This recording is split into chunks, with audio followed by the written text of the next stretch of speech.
Hello student, आज मैं 50 question लेकर आई हूँ आपके फाइनेंशियल लिटरेसी के, जो कि मोस्ट इम्पॉर्टेंट क्वेश्चन है और इन्हें मैं हिंदी में ही एक्सप्लेन करने वाली हूँ। ये बीए, बीएससी, बीकॉम के 4th सेमेस्टर के लिए हैं, के लिए मोस्ट इम्पॉर्टेंट क्वेश्चन है। क्वेश्चन नंबर एक, फाइनेंशियल लिटरेसी का मुख्य उद्देश्य क्या है? पहले का बी हो जाएगा, बेहतर बनाना जाए, मतलब फाइनेंशियल डिसीजन को क्या करना है, बेहतर बनाना है, इम्प्रूव करना है। क्वेश्चन नंबर पहले का वी हो जाएगा। क्वेश्चन नंबर दूसरा है, फाइनेंशियल लिटरेसी की कमी से क्या होता है? ये पुअर फाइनेंशियल डिसीजन, गलत वित्तीय निर्णय होता है। इसका ए हो जाएगा, दूसरे का ए हो जाएगा। अब ये क्वेश्चन नंबर 3 का, क्वेश्चन नंबर 3 का जो है, क्वेश्चन नंबर 3 का है, सबसे अधिक किसके लिए आवश्यक है? यानी फाइनेंशियल लिटरेसी सबसे अधिक किसके लिए आवश्यक है? ये हर व्यक्ति के लिए आवश्यक है। इसका आंसर सी होगा। क्वेश्चन नंबर 3 का सी हो जाएगा। क्वेश्चन नंबर 4 का है, फाइनेंशियल लिटरेसी का संबंध किससे है? फाइनेंशियल लिटरेसी का संबंध मनी मैनेजमेंट यानी धन प्रबंधन से है। क्वेश्चन नंबर 5, फाइनेंशियल लिटरेट व्यक्ति होता है। क्वेश्चन नंबर 5 का बी हो जाएगा, समझदारी से निर्णय लेने वाला।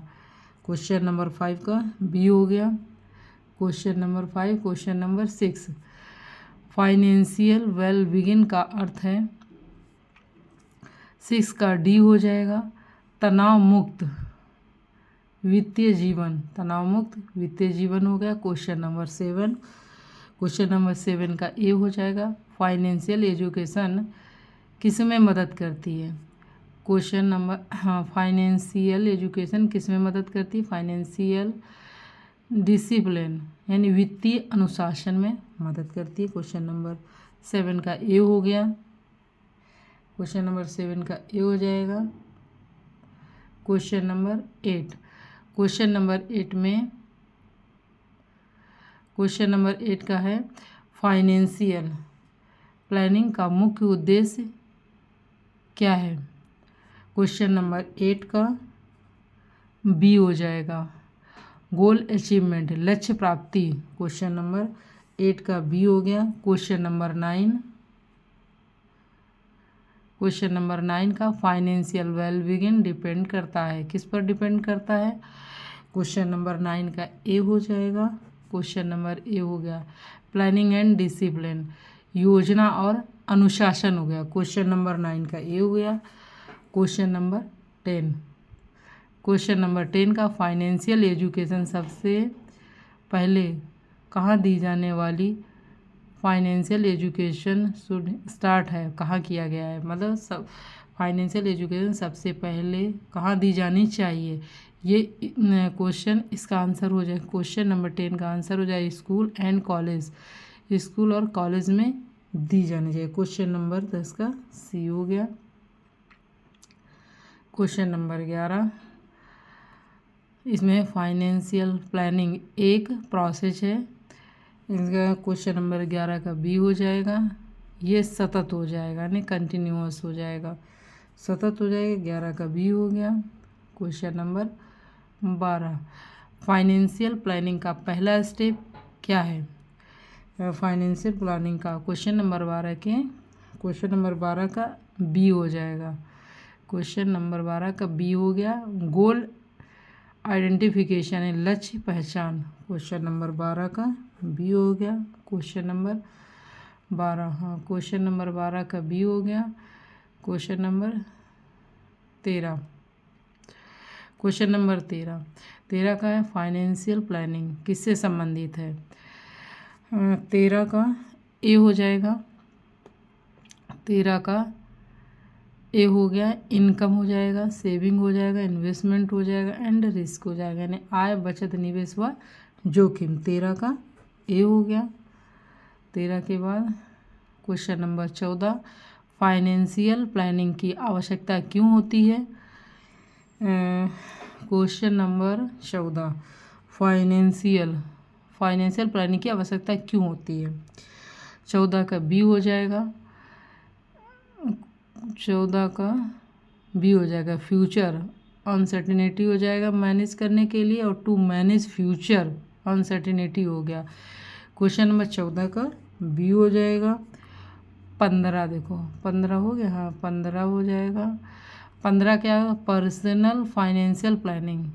15 का जो है 15 का डी हो जाएगा। 15 का डी हो जाएगा। इसमें लिखा है पर्सनल, इसमें है क्वेश्चन नंबर 15 में पर्सनल फाइनेंशियल प्लानिंग का फोकस होता है। क्या होता है? 15 का डी, इंडिविजुअल व्यक्ति हो गया। 15 का डी हो जाएगा। 15 का डी हो गया। और 16 में पर्सनल फाइनेंस का अर्थ है, जो पर्सनल फाइनेंस है उसका क्या अर्थ है? 16 का बी हो जाएगा, इंडिविजुअल मनी मैनेजमेंट, माने व्यक्तिगत धन प्रबंधन। 16 का बी हो गया। अब 17 में आ जाइए। 17 में देखते हैं क्या बताया गया है। 17 में सेविंग का सही अर्थ क्या है? सेविंग का सही अर्थ क्या है? सेविंग का सही अर्थ जो है इनकम माइनस एक्सपेंसेस, मतलब क्वेश्चन नंबर 17 का आंसर है ए वाला, इनकम माइनस एक्सपेंसेस, आय माइनस व्यय। 17 का ए हो गया। 17 के बाद ये 18 में आ जाइए। इमरजेंसी फंड का उद्देश्य क्या है? इमरजेंसी फंड का उद्देश्य, हाँ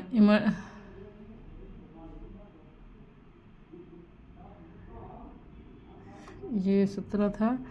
क्वेश्चन नंबर 18 का, सॉरी इधर जो है शायद वो क्वेश्चन कट हो गया है। मैं ये 18 का मैं नोट के ले रही हूँ, ये मैं आपको कल के वीडियो में कंप्लीट करा देंगे मैं। क्वेश्चन नंबर 19, बजट का मुख्य उद्देश्य क्या है? बजट का मुख्य उद्देश्य क्या है? 19 का ए, एक्सपेंसेस कंट्रोल, यानी खर्च नियंत्रण। 19 का ए हो जाएगा, खर्च नियंत्रण हो जाएगा। और 19 के बाद क्वेश्चन नंबर 20, निम्न में से पर्सनल फाइनेंस का घटक नहीं है। इनमें से कौन सा फाइनेंस, निम्न में से पर्सनल फाइनेंस का घटक नहीं है? इनमें से कौन सा नहीं? ऑडिट जो है वो पर्सनल फाइनेंस का घटक नहीं है। क्वेश्चन नंबर 20, आइए क्वेश्चन नंबर 21 को देखते हैं। 21 में है कंपाउंडिंग का अर्थ क्या है? कंपाउंडिंग का अर्थ क्या है? क्वेश्चन नंबर 21 का सी हो जाएगा, इंटरेस्ट ऑन इंटरेस्ट, मतलब ब्याज पर ब्याज, ये ब्याज पर ब्याज हो जाएगा। क्वेश्चन नंबर 21 का सी हो जाएगा। Question number 21।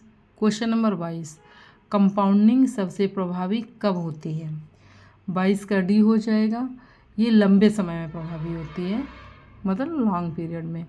क्वेश्चन नंबर 23 का ए हो जाएगा। इसमें क्या पूछ रहा है? क्वेश्चन नंबर 23 में कंपाउंडिंग को क्या कहा जाता है? ये कहा जाता है 7th वंडर ऑफ वर्ल्ड, दुनिया का 7वां अजूबा। 23 का हो गया, 23 का ए हो गया, 23 का ए हो गया। 23 को ए के बाद ये हो जाएगा 24, कंपाउंडिंग डिपेंड करती है, कंपाउंड किस पे डिपेंड करती है? 24 का डी, ऑल ऑफ दीज, ये सभी पर डिपेंड करेगी, time, rate, frequency, all of these पे डिपेंड करती है। क्वेश्चन नंबर डी हो गया। क्वेश्चन नंबर 25, अर्लियर इन्वेस्टमेंट का लाभ किससे होता है? Benefit of earlier investment is due to, ये जो है क्वेश्चन नंबर 25 का डी हो जाएगा, चक्रवृद्धि हो जाएगा। क्वेश्चन नंबर 25 का डी हो जाएगा। और क्वेश्चन नंबर 25 हो गया। आइए क्वेश्चन नंबर 26 देखती हो। 26 में है financial goal should be, financial goal कैसा होना चाहिए। 26 का है, 26 का जो हो जाएगा डी हो जाएगा, क्लियर एंड मेजरेबल, यानी स्पष्ट और मापनीय होना चाहिए। क्वेश्चन नंबर डी हो जाएगा, क्वेश्चन नंबर डी।